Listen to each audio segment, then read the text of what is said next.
Hi, everybody. So we are going live from Berlin and live from Amman. We are waiting a little bit until some visitors are there. So nice to see everybody. So we will have soon some nice discussion and nice meet and greet. Already the first participants are here.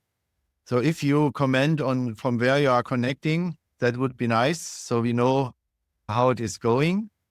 So we are from Berlin in Germany, and we are from Amman in Jordan. And if you tell us where you are connecting from, that would be nice. It will be now a short but interesting session and a meet and greet, and we will also show one case.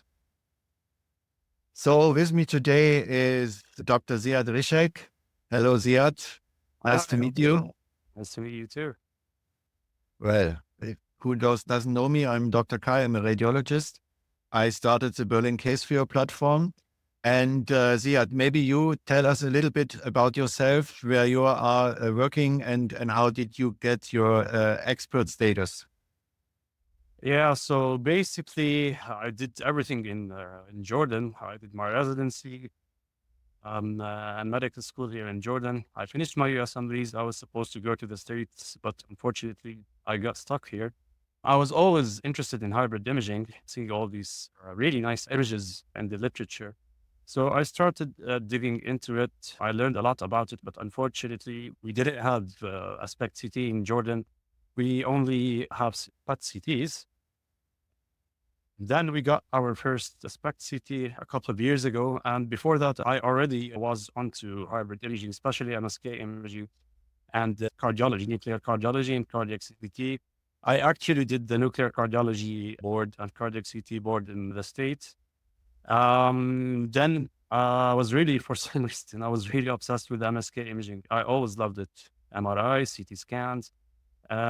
So I learned it by myself, a bit by myself. And I always asked my colleagues, the radiologist, and everyone I could get in touch with online. I always kept discussing cases with them, asking them about certain cases that I had. And this is basically how I learned. I put a lot of effort into it, but eventually it paid off. And I really have really nice cases to present. So I hope everyone, they're going to enjoy these cases. Then they're going to learn a bit about SPECT CT and MSK, because I know there's not a lot of information out there on how to approach and interpret these images. I know it can be a bit difficult and intimidating at the first glance, but once you get into it, you're going to definitely fall in love with it if you like MSK imaging. Yeah, that's also the case with me. I'm also having a love for the bones and the muscles. I specialized in the field of arthritis, as many know. And so it's very good to get your perspective on these structures from the view of nuclear medicine. So we have you as our guest in our Berlin Case Viewer Expert Talk series.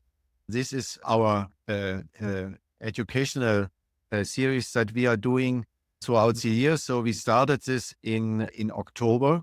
So you see, these are our speakers. You are the fourth one. So the first three courses did already take place. So we started with MRI of the wrist and tendon injuries of the pelvis. Last week we had Dr. Sana from Geneva in Switzerland speaking. And next is your talk about nuclear medicine. So I'm really grateful that you are here. You also contributed to the online academy of Berlin Case Viewer. So here we have this online academy that we have set up. So in previous years, we only had our educational modules through the apps. But now we also are having it in a web browser, so people can access the cases right from the browser.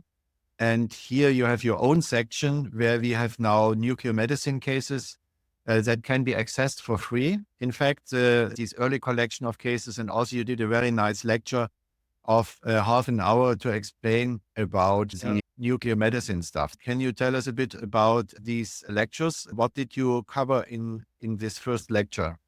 The first lecture, I explained the pharmacology and the basics, basically, of bone scans, the science behind it. How does it work? What do you expect when you inject the patient with the radiopharmaceutical? What actually happens in the first few seconds till the next few hours?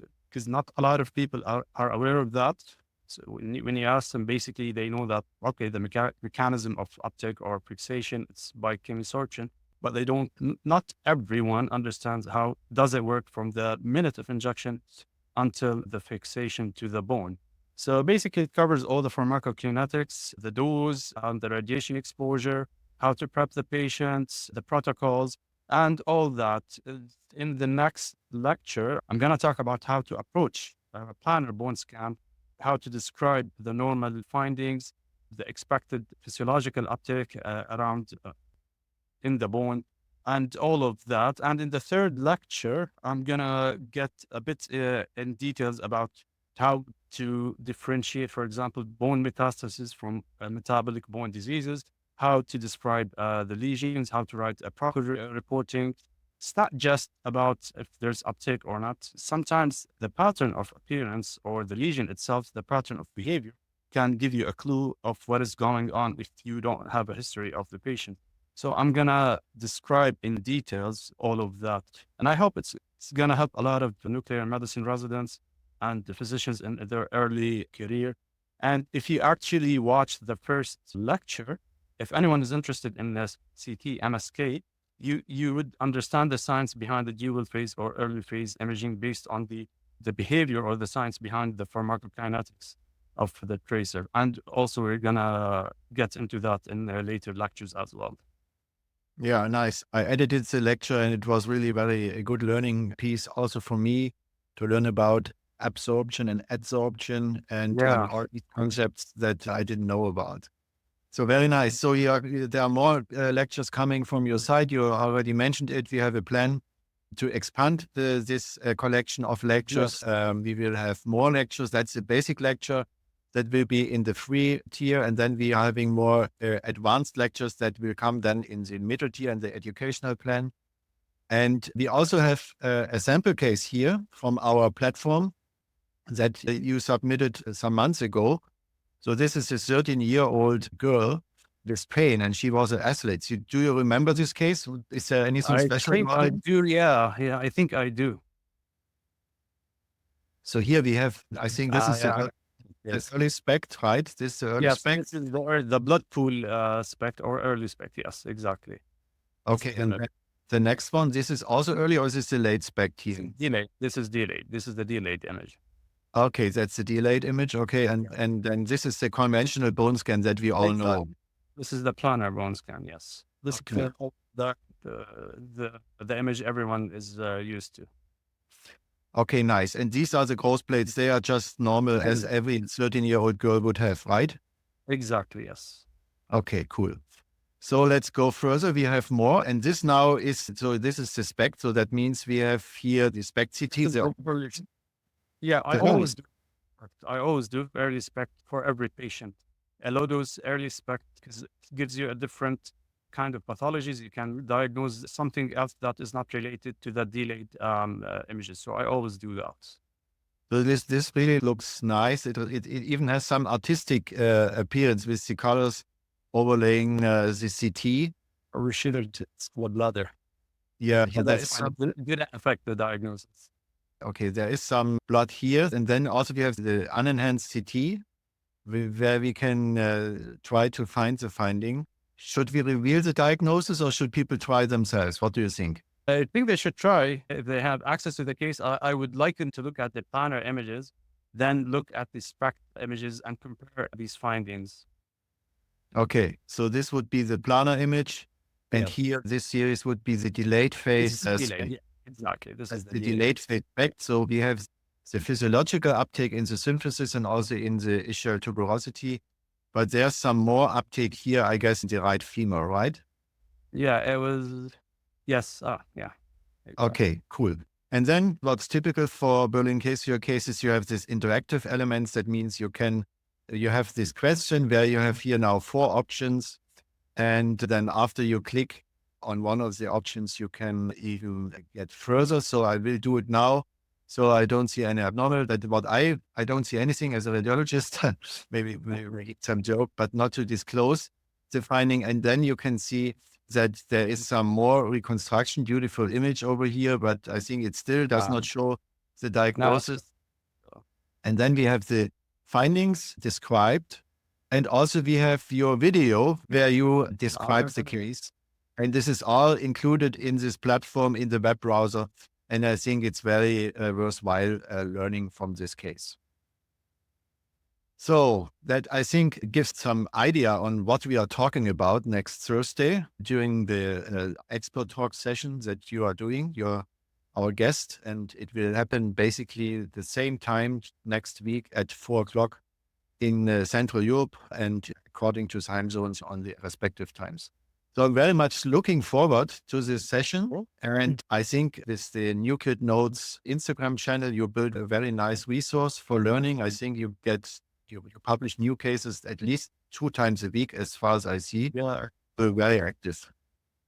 I try to be active, but I'm always busy. So sometimes I just forget. I have a lot of cases I need to post them, but with a busy schedule, you don't get much time to post as many cases as you want, unfortunately. Very nice. But I do have, actually, I'm going to upload a couple of 3 new cases as well. One is pathology. There was a pathology related to the hip. Another one, I think it's a knee prosthesis with the dual phase SPECT, but normality was not related to the prosthesis itself.